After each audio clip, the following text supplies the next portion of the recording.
What is going on, everyone? This is Nero again, and today for you, some search and destroy gameplay here on the map Seatown using the MP5 with rapid fire? I'm almost positive rapid fire. This is actually an order gameplay. This was like before I prestiged, and before those of you who don't know, I have prestige on my incoming mob account. I think I'm on second prestige, level 60 something, and end up getting shot from the side, and now we're just going to watch my teammates in spectator mode. Isn't it awesome? Don't you love watching your teammates in spectator? No, I'm sure you guys don't like watching it in the game. I'm sure you're not going to like watching them in my videos, so I kind of just fast forward through that.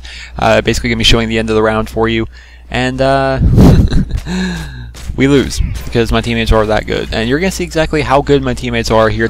Obviously, looking at the title 17-3, my teammates weren't very good. This game does go into overtime. It's a pretty good match though for Search and Destroy for me. Search and Destroy is a game mode I love playing. It's a great game mode. I love playing it. A lot of the time, either kill confirm, domination, search and destroy. I mean, basically ground war, search and destroy.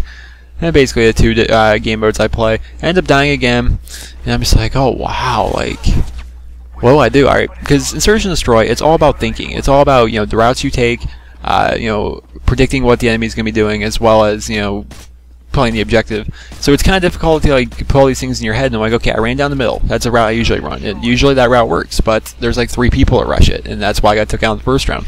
I rush up the left side there on the second round, and then getting taken out again. I mean, they're shutting down 2 routes. I'm like, alright, let's switch it up. Let's go this way.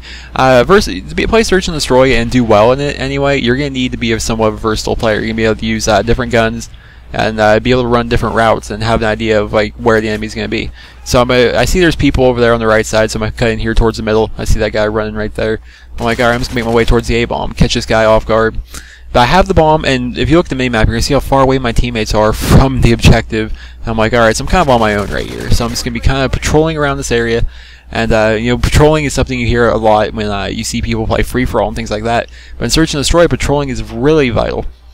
Now, for example, think about this. Oh, if you're in my situation, actually, I need to plant the bomb. My team's down 0-2, but my teammates are hiding in their spawn because they're that good.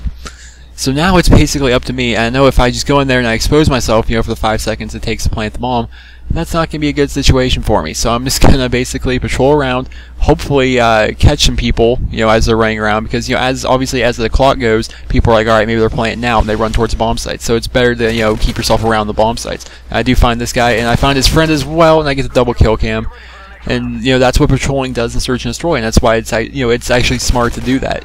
So people say, oh, you're not playing the objective, it would have worked if you planted the bomb. Honestly, no one's honestly gonna know if I would have done had the same outcome if I would have planted the bomb right there. You'll never be able to know that because it didn't happen. But I definitely like the route I took better. Simply patrolling around, figuring out what people are doing that way. Definitely feel a lot safer when I played that. So that's my tip to you guys for Search and Destroy. If you're ever find yourself in a situation like that, just kind of patrol for a moment, get an idea of what the enemy's doing, things like that. It definitely helps. I stunned this guy twice. He eats my grenade as well because it was flak jacket or whatever they call it, blast shield in this game. Now I'm taking bullets from behind, so I'm going to duck behind cover for a minute and get my way out of there. And come upstairs. I see this guy, and playing smart, search and destroy, I go up and knife him rather than shoot. People are not, they don't have that much situational awareness when they play search and destroy. When they play Call of Duty in general, like they're so reliant on their minimaps. Like if they would have seen me seen me shoot on the minimap, take out that guy, then they probably would have came up and got me, or at least tried to come at me. But the fact that I knifed him, a lot of people are like, oh, someone got knifed. They're not paying attention to the minimap, knowing that their teammate's back there. So that worked in my favor. I do get the double kill with the Predator missile back there towards the A-bomb. I need to make my way over. I'm like, alright, well, we need to get the defuse off, right? So let's make my way over, and oh, no one's there. Getting all excited, but I do know he's going to be coming back for me, so I just kind of wait for him. And there he goes. Easy kill. I mean, it almost wasn't an easy kill. He almost got me shooting through the bomb, or however he almost got me, but it was close. But I do end up getting the defuse. I do now have an attack helicopter. I do now have a precision airstrike. And so my team, we're rallying the comeback right now. We were down 0-2 at one point. Now we're tied 2-2. It's definitely helping out. And for those of you wondering, I'm not playing with any teammates. This is an order gameplay. It's been staying on my hard drive for a while now. And I decided, what do I post tomorrow? What do I post on Sunday? I'm like 17-3 search and destroy. That's a good score, right? So I'm basically going to be going here into the most clever spot of all and hiding inside the fountain while I call my air support. I'm going to be putting the precision airstrike over where the B flag is at in domination, because that's a pretty frequented area, right? Usually people rush through there. Me personally, I've ran through there just about every round in this game when I was on offense. So I'm like, that's a good spot to call it in, right?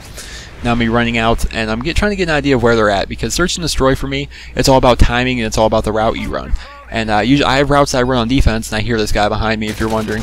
I have routes I run on defense, and that, you know, the timing of that route got thrown off because I was sitting there calling my air support, so I had no idea where people were at. So I'm kind of being I'm trying to be clever right now, and get an idea. I feel like I hear a guy to my left, but I'm not 100% sure. So I'm gonna go out and look. He's not there. I do realize we need to get the bomb defused, so I'm gonna say, we need to get the bomb defused. But I keep hearing something over there. I'm almost positive it was a person, but you know, only time's gonna tell whether or not the guy's over there. I'm like, ah, hell, let's go over here. No, and I get the guy with the headshot, but I get shot from behind. And the beauty of my teammates, I have a teammate in the same exact building as this guy, completely dead to the world, has no idea that he's right below him. He's just gonna drop down like a fool right in front of him and get shot.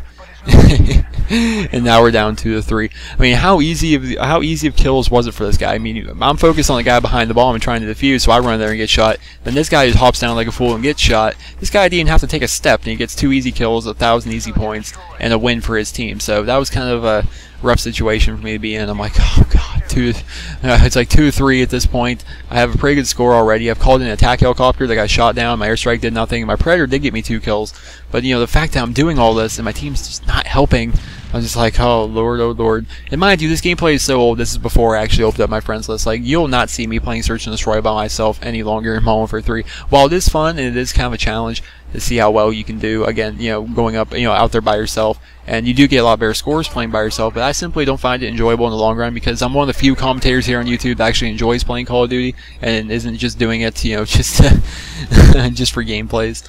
So, you know, I do actually like to enjoy myself when I play Call of Duty, and one of the things I do enjoy myself is to play the full party, or at least play with my subscribers. That way I'm not having to pull 17-3 match or 17-3 scores just to win the match. But my teammate does end up defusing, so that was good. That was good on his part, and I do pick up a kill right there. But since he defused the bomb, rather than, you know, it wasn't a kill-based round, there was no kill cam for this round, so I'm like, yeah, whatever. But now we're in overtime. We're in crunch time. We're in overtime. We gotta do something here. We gotta do something right. We gotta win. And I'm like, god damn it, teammate, get out of the way. He's throwing down some ballistic vests, and I was kind of looking back and forth, like, ah, should I grab it? 'Cause it's kind of a double-edged sword in Search and Destroy, whether or not you should grab a ballistic vest, because for me, Search and Destroy is all about the timing of my route. You know, how quick I can get to somewhere to cut, you know, the enemy off. And now we got 2 people down here already waiting for us. The guy shoots me a little bit, so I've already lost my ballistic vest. And I was just like, oh boy, oh boy, oh boy. But you know, this is one of the routes I definitely like to run most when I play C-Town on defense, is to get myself up here in this red building and kind of get an idea of where they're at from there, and then pick my next move. My next move for me right now is to try and find, you know, where they're at. I mean, I'm not sure. I heard something way down here. I'm like, oh boy, he's probably heading to B, right? So I'm running up here. I'm looking for him. Like, where the hell did he go? Where in the hell did he go? But I hear him, or I see him about ready to plant the bomb, so I throw a grenade.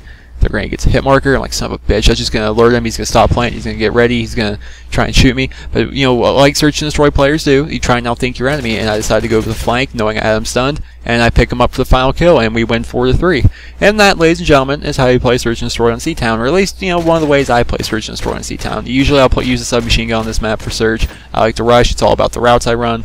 Things like that. So I hope you guys enjoyed this, and hopefully you can take away from this gameplay a couple tips to help you improve Search and Destroy on C-Town.